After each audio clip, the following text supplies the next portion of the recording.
Welcome to Miss Smith's Math Tutorials. I'm Miss Smith. In this video, we're going to be talking about synthetic division. This video is paired with my video titled Long Polynomial Division.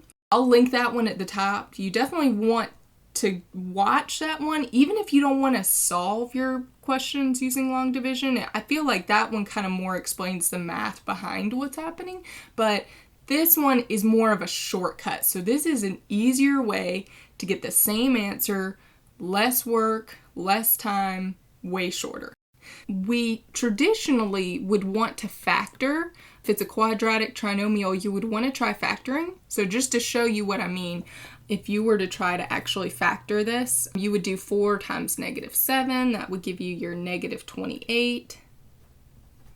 And then your b term would be 8. So we want to try to figure out what multiplies to give us -28, but adds to give us 8. And we can sit here a while and try to play around and think about it, but the reality is there's nothing. So this one, we can't traditionally factor it, so we would want to move ahead with synthetic division.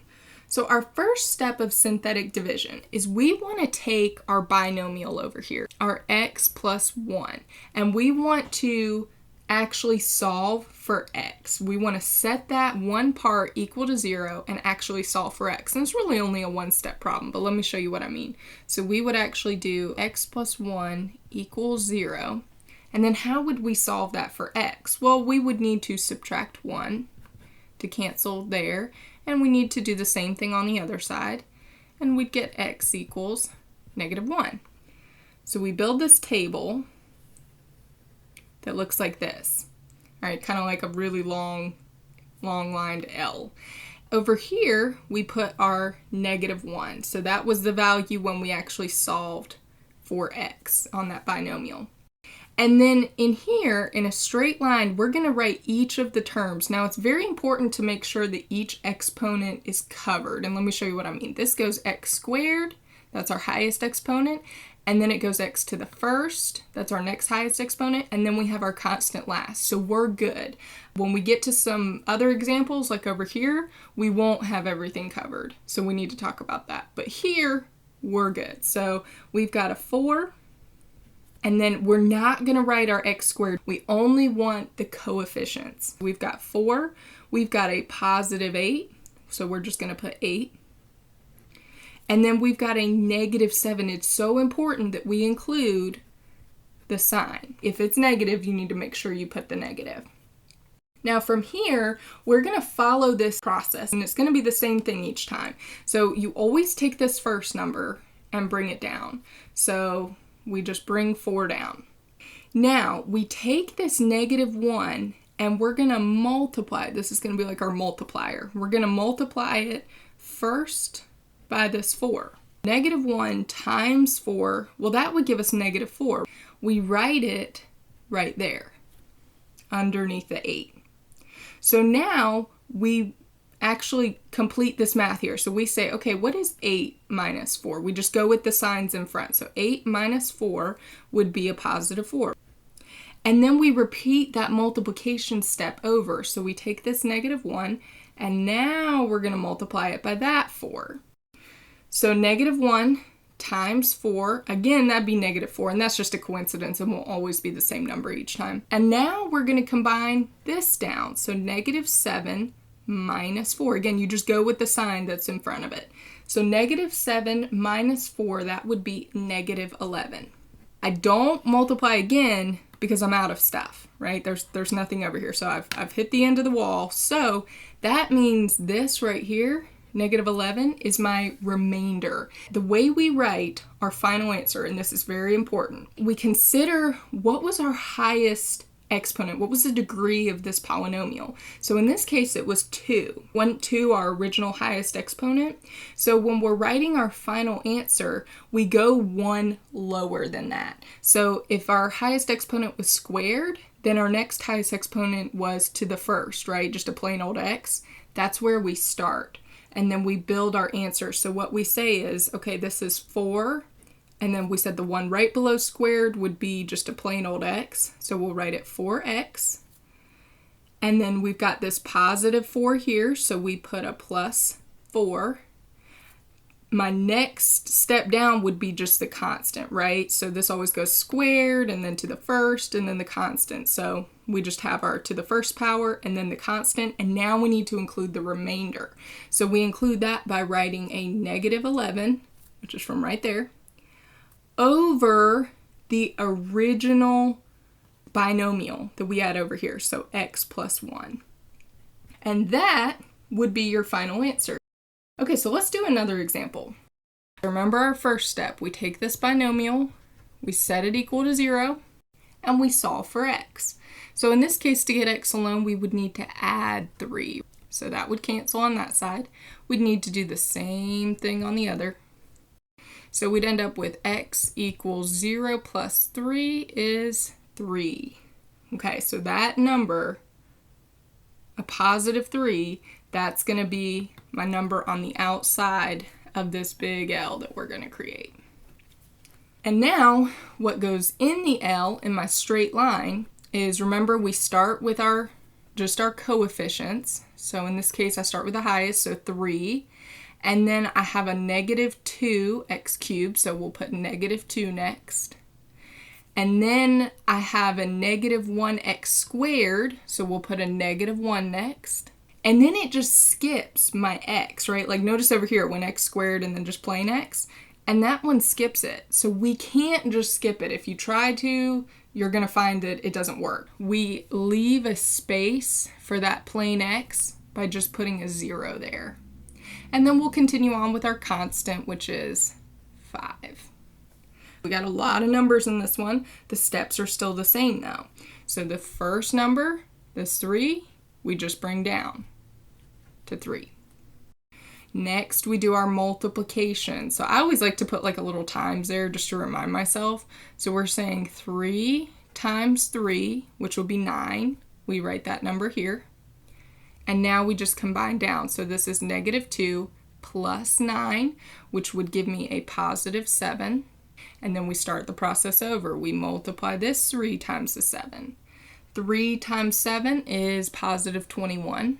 So now we do a negative 1 plus 21, which would give us a positive 20. Now we take this 3 and we multiply it by that 20. So 3 times 20 would give us 60. Now 0 plus 60 gives us 60. So we do this process one more time. We're going to take that 3 and this time we'll multiply it by the 60. And 3 times 60 is 180. So 5 plus 180 gives me 185. Now at this point I don't do it again because I'm here at the end of my line. So I circle the last one. That's my remainder. All the other ones, if you've done it right, it should work out perfectly. We started with x to the 4th power, so when we write our answer, we start with our coefficient is 3 we found, so we start with a 3, and this time it's x cubed, 1 less than 4. Then we just build our way down, so we've got a positive 7, so positive 7x squared, and then a positive 20, so positive 20, just plain x to the 1st, and then our constant last of positive 60. And now we need to include our remainder. So our remainder was a positive 185 over the original binomial, so x minus 3. Okay, let's do 2 more examples. Remember, our first steps are we want to set this x plus 2 equal to 0 and solve. So in this case, we just subtract 2 from both sides and we get x equals negative 2. So we're going to use that negative 2 and build our big L. And we want to bring down our coefficients. So our first coefficient, we've got an x cubed with a 2. We've got a 4, a positive 4 with our x squared. We've got a negative 1 with just our x. And then notice we don't have a constant here. So because we don't have a constant, we're actually going to put a placeholder of 0 in for the constant, because technically this does have a constant, it's just 0. And then we can go ahead and proceed with synthetic division. So remember, we want to bring our first term down, so 2, and then we start this multiplication chain. So -2 times 2, that's a -4. And 4 minus 4, well, that actually is 0. And then we have our -2 times 0, which would give us 0. So -1, and then we're adding nothing to it, so we're just still have -1. -2 times -1, that would give us a +2. And then 0 plus 2, well, that also gives us a +2. So remember, we're at the end of the line now, so the last thing I get, that's my remainder. If we started with x cubed up here, we're going to start with 2x squared. And then, this is kind of tricky because we have a 0 here, right? So I like to go ahead and just write that plus 0x to the first, right? That would be my next one, x squared, x to the first, and then go ahead and write your constant of -1. The thing is, do we have to have a 0x there? No, you don't. But it's important to recognize that 0 is in the place of the x, so that's why I like to write it. Do we have to write this? No. So let's go ahead and rewrite this without that 0x. So we'll just do 2x squared minus 1, and now we want to include the remainder. So remember, it was a +2 over the original binomial, x plus 2. So let's look at one more example together. Remember, we start with this x minus 4, and we set it equal to 0. And then we solve for x. So in this case, we'd want to add 4 to both sides, and we get x equals 0 plus 4 is 4. So that's our starting number on the outside of this L. My first coefficient is 3, and it's with an x cubed. So the next thing that would come would be our x squared, which I don't have an x squared, so I have to use a 0 placeholder. And then the next step down would be just my plain x to the first. And again, I don't have just a plain x, so again, I need a second placeholder of 0. Sometimes you'll have more than one. That's totally okay. And then finally, I have my constant. I'm ready for the constant, which is there, and it's just a -2. So we'll make sure we include that sign of -2. And now we go ahead with the synthetic division process. So we bring our 3 down, and now we're ready for our multiplication chain. So we do 4 times 3 is 12. 0 plus 12 is just 12. 4 times 12, well, that would be 48. And 0 plus 48 is 48. 4 times 48, that would give me 192. And -2 plus 192 is actually 190. Now I'm at the end of the line, so I go ahead and circle the last thing. That's my remainder. So we'll start back here with the 3. Now remember, we started with an x cubed, so we're going to write 3x squared.